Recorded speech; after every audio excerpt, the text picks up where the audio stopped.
going on, guys? Welcome back to the channel. You know who it is by now, Jimothy. So ladies and gents, we are back with a tournament report of my most recent adventure to locals. So I ended up putting a poll on the community tab, and if you don't check out the community tab, make sure you do, ladies and gents. I do communicate a lot with a lot of the subscribers that we have, and we are so close to 700. It is unbelievable. But anyway, I do communicate on the community tab, and basically I put up a poll saying what deck should I take to locals. There was a bunch of random decks. I've got a regional coming up in the next week or so, and I just left it to you guys, and Mannadium came out on top. So I thought, you know what, I asked for the vote, I'm going with the vote. So I took Mannadium to locals. Now bear in mind, ladies and gents, I haven't really practiced this deck, haven't played any combos. I've seen it being played, obviously, because it's somewhat of a meta deck now, and it's very strong, so people are kind of like prepping for it in that sense. But I took it to locals and I ended up going X3 scrubbed, but that's neither here nor there. I didn't actually go to locals with the intention of winning. I went to locals with the intention of testing, mainly because I don't really get a chance to play DB too much, and I like testing IRL anyway. So I took it to locals, no practice whatsoever, and some of the gameplay footage you've seen in the background, ladies and gents, is me playing against Sword Soul, which was one of the decks that I actually won against, which was interesting.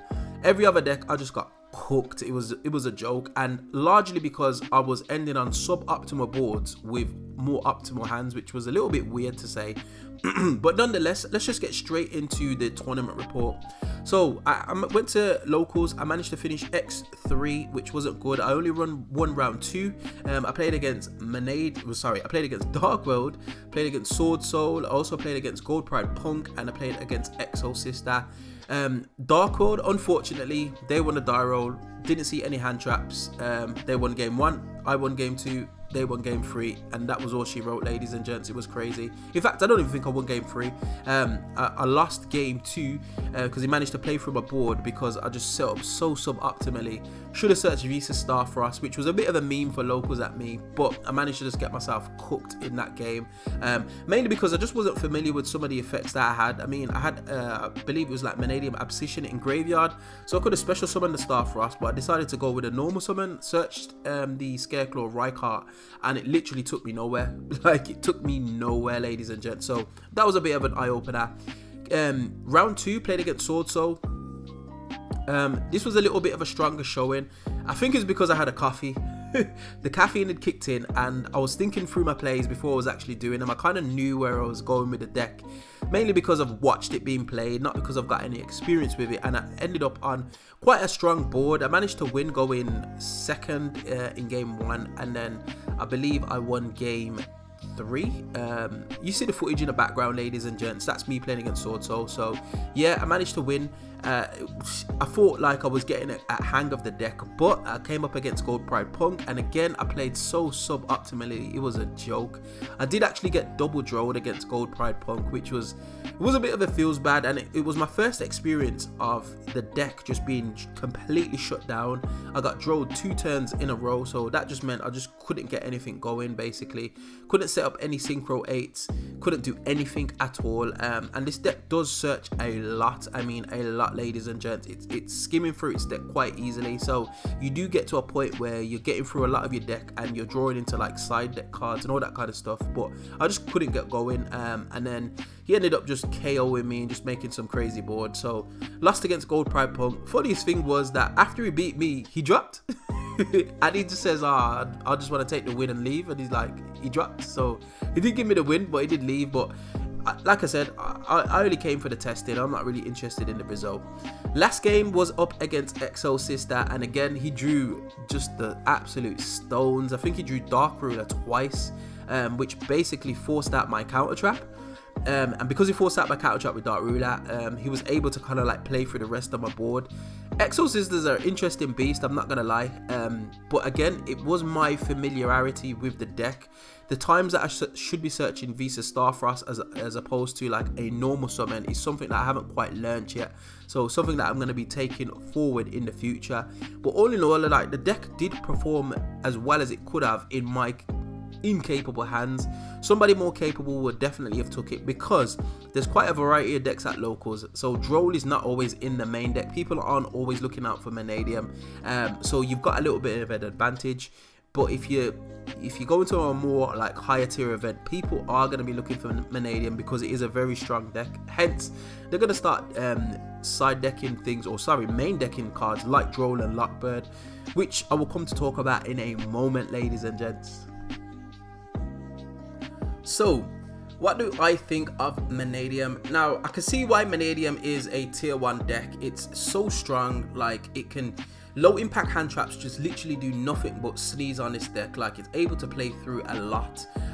It can set up a very, very scary board that feels almost like an FTK, especially with the line that I was going with the Appaloosa, the Baron, as well as the Dispata with the counter trap set. Like, it's very difficult to play through that board in a sense. So yeah, it does really do a lot. Vicious Astrolabe is a crazy card.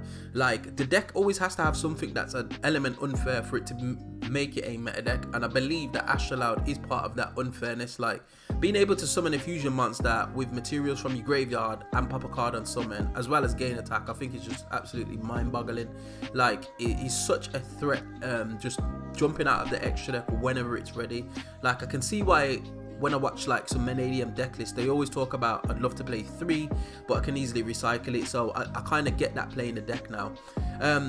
The only thing that I'm a bit weary about with regards to this deck, and I am planning to take it to the regional that I'm going to attend next week, the thing that I'm a bit weary about is that it's a deck that is very well known and it's very easily countered with one card. Yes, granted, they have to draw the quote-unquote out, so to speak, or draw the card that shuts the deck down, but because people are ready for Mannadium, it makes it a lot more difficult to play. It's kind of like got the branded syndrome, where the deck is strong, it's not too overly unfair, but the deck is really strong, but when people are ready for it, like, it just can't function. Whereas, like, you know, with meta decks like Kashtira or Telements, people knew it was the strongest deck, but there was little that they could do to stop it. Like yes, you can make Dweller, you can do some crazy text, but with the way that the deck plays, it just is able to push through so much. Mannadium, there's a very glaring, clear choke point, which is Droll and Lockbird, and like I explained before, I got Droll and Lockbird twice, and it was, I felt a little bit, I don't know, taken aback, because I was like, what do I actually do? Like, I haven't played this deck enough to kind of like think about what I would actually do through Droll, which is something that I've kind of learned after watching a few replays in the most recent, like, last couple of days since locals has happened. So yeah, the deck's strong, it does OTK. I feel like my build probably could potentially be optimized, and I will do a deck profile for you guys so you can see what I was doing with regards to the deck. And I think the biggest thing for me, just before I let you guys go, ladies and gents, is what we're doing about like hand traps as well as like, or instead of board breakers. Now, I know Pac made a video on this recently, but as I was playing the deck, I was thinking to myself, like, I went the board breaker route realistically. I didn't really play any hand traps, and it was good because a few of my opponents had drawn talents, and their talents were just not live basically, so it was a dead card in their hand. But it meant that they just went off unimpeded. Like, they were able to just combo off as much as they liked, which was a little bit of a problem, because there's some decks in the format that will just FTK you, like, I don't know, Centurion for example at the moment, which is like fresh out of the gate, as well as like Infernoble Knights. Like, those decks will FTK you. So I feel like hand traps is probably going to be the way to go. I feel like Forbidden Droplets is definitely that one, something that I'm going to leave in the deck because it allows you to go second. But the deck needs some hand traps, and I wasn't playing any, which I kind of regret, to be honest. But again, that's what testing's for, ladies and gents. But all in all, I'm definitely going to play this deck again. I have been practicing with it a little bit more. I still need a lot more practice with it, but I feel like in its current iteration, it can definitely do some damage. So I'm probably going to be playing it for the next couple of weeks at least, just because I've got that regional coming up.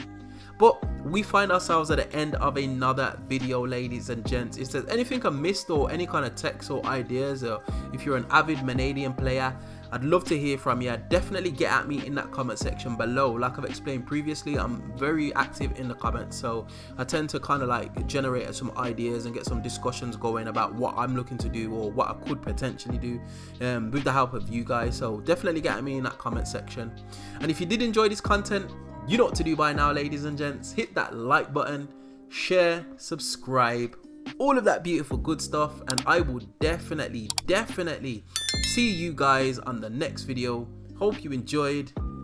Peace.